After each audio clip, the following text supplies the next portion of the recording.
Hallo, ich bin Anna von Einfach Nähen und bei den aktuell heißen Temperaturen habe ich endlich ein Projekt umgesetzt, das hier schon so lange bei mir rumliegt. Ich leide zwar im Sommer nicht unter reibenden, wunden Oberschenkeln wie viele meiner Curvy-Kundinnen, aber ich kann es auf den Tod nicht leiden, wenn man einen Rock trägt und die schwitzigen Beine dann aneinander kommen. Nee, das finde ich einfach mega unangenehm und deswegen trage ich normalerweise immer nur kurze Hosen und nur ganz, ganz selten auch mal einen Rock im Sommer. Weil ich aber in der letzten Zeit für mein Projekt Rockfuster ganz viele Röcke genäht habe und es doch viel zu schade wäre, wenn diese einfach nur im Schrank rumliegen, habe ich mir aus einem ganz speziellen Stoff eine kurze Radlerhose genäht. Genau. Und worauf ich beim Nähen geachtet habe, das zeige ich dir in diesem Video. Grundlage für meine Radlerhose ist mein Schnittmuster Leggings Caleçon. Dieses gibt es in den Größen 34 bis 58 und mit 3 unterschiedlichen Buntweiten.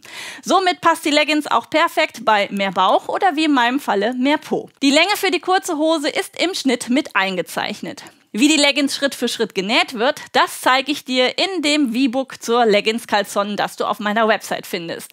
Das V-Book enthält also nicht nur die schriftliche Nähanleitung und das Schnittmuster, sondern auch noch das ausführliche Nähvideo. Und wenn du auch noch ein bisschen mehr Hilfe bei der Schnittanpassung brauchst, dann wäre vielleicht mein Online-Kurs Keine Angst vor Klamotte Leggings nähen ja genau das Richtige. Beides habe ich dir auf jeden Fall noch mal einmal unten in der Infobox unter diesem Video verlinkt. Damit die Nähte der Leggings insbesondere bei reibenden Oberschenkeln nicht stören, habe ich die Schnittteile der Hose nicht wie gewohnt rechts auf rechts genäht, sondern einmal andersrum, und zwar links auf links. So ist die Overlocknaht außen und kann nicht in der Hose auf der Haut scheuern. Wenn die Naht noch weicher werden soll, kannst du übrigens hier auch Bauschgarn verwenden.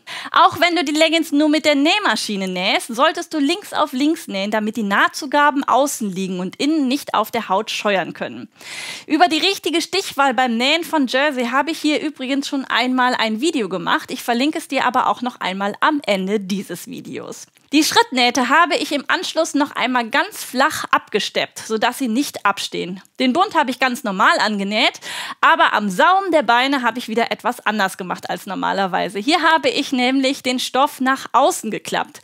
So ist innen keine störende Kante und nichts kann auf der Haut reiben. Insgesamt gewinne ich mit dieser Leggings sicherlich keinen Schönheitswettbewerb, aber da ich ja eh einen Rock drüber trage, geht in diesem Falle mal Funktion vor Aussehen. Das Material meiner Sommerleggings ist ein ganz dünner Jersey aus Spandex. So ist die kurze Leggings super dehnbar und kann sich perfekt an deinen Körper anpassen, ohne einzuschneiden.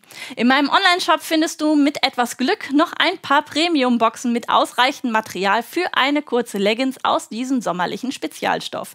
Den Shop verlinke ich dir ebenfalls noch einmal unten in der Videobeschreibung. Und da die Leggings oben mit einem breiten Formbund genäht wird und kein enges Gummi eingezogen wird, hält die Sommerleggings auch den Bauch kompakt zusammen, was ihr gerade bei diesen hohen Temperaturen ein unglaublich angenehmes Tragegefühl verleiht. In diesem Video zeige ich dir jetzt, welche Stiche an deiner Nähmaschine sich besonders gut beim Nähen von Jersey eignen. Und in diesem Video darunter, da verrate ich dir einen Trick, wie du ein ausgedrucktes Schnittmuster super schnell zusammengeklebt bekommst. Ich drücke dir jetzt ganz feste die Daumen, dass das Thema reibende Oberschenkel für dich endlich ein Ende hat und ich freue mich darüber, dass ich endlich auch bei hohen Temperaturen meine selbstgenähten Röcke tragen kann. Bis zum nächsten Video wünsche ich dir alles Gute. Ciao!